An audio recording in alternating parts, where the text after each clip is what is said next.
Hey everybody, I'm here today to do a review of this KitchenAid 5-speed hand mixer. In this video review, I'll be going over the features and functions of this KitchenAid mixer and telling you about my own personal opinion on it. Without further ado, let's get right into the video review. First and foremost, let's take a look at the mixer. Now there are two parts that go inside of these holes that I will show you momentarily, but for this moment let's just take a look at the mixer.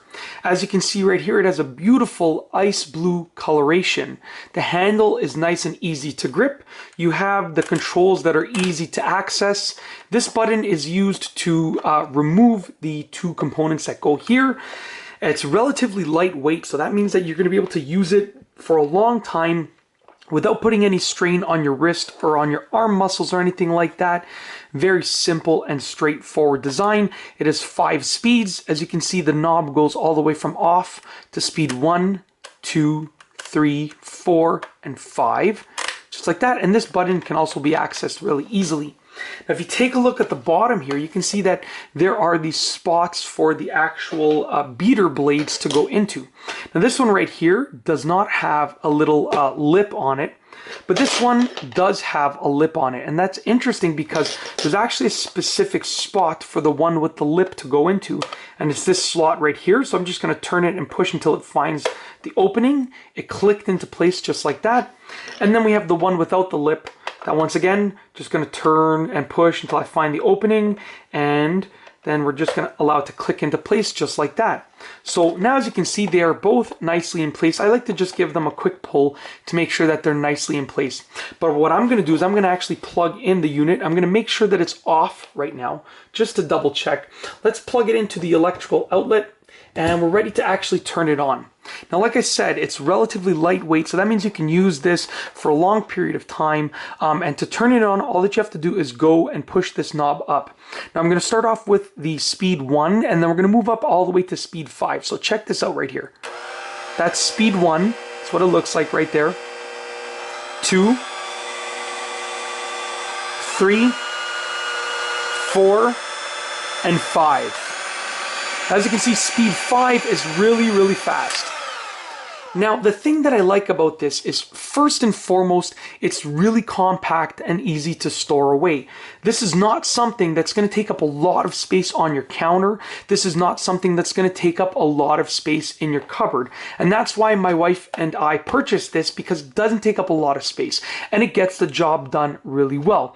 Now, it has 5 speeds, so that means that it's going to be able to do many different things. If you want to do something as simple as, mixing in chocolate chips into some sort of cookie dough batter or something of the sort, then you might want to use speed 1 or even speed 2. That's going to allow you to mix everything in really nicely. But then if you want to do something more complex that requires a higher speed, if you want to whip something, right? Let's say you're like whipping something, or you are, you're making mashed potatoes or something of that sort, you're going to want to use a higher speed, like speed 4 or 5, right? 4 or 5, just like that. Now, as you can see, when you turn off the knob, it also stops really quickly. Check this out. That's a huge plus in my opinion, because it ensures that it is going to turn off really quickly, which means that you're going to be able to place it down much faster. Now, you'll see that when you place it down, it is able to stay in place nicely. Now, this is a great feature in my opinion, because it means that it's not going to be tipping over. You're not going to be getting your countertop dirty or anything like that. You're just going to place it down like that. Now, I'm going to unplug it for this, just for safety, to make sure that it's unplugged. You can just push this button to remove these two things. Just like that. You push the button, you can take out the actual beater tools just like that. And there's one other small feature that is a huge plus in my opinion from a practicality standpoint and from a design standpoint.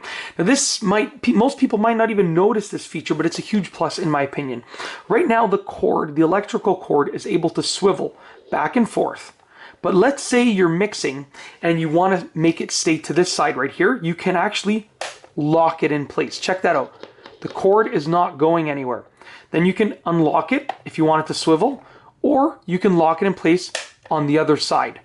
Now this might not seem like a huge deal to most people, but to me, it is a massive deal. It makes a big difference because let's say I'm using the mixer and the electrical outlet is to this side and I'm using the mixer over here and I don't want the cord to be going behind or in front or anything like that. The cord, as you can see, is going to stay on this side. Now, on the other hand, if I wanted it on this side, the cord would stay on this side. Let's say the outlet was behind me and I needed the cord to move because I was working with multiple bowls or anything like that.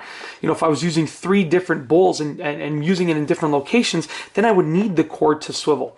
Now, it's a simple, small feature, but in my opinion, it is completely a game changer. Something so simple, but it makes a huge difference when you actually use it. And that's basically it.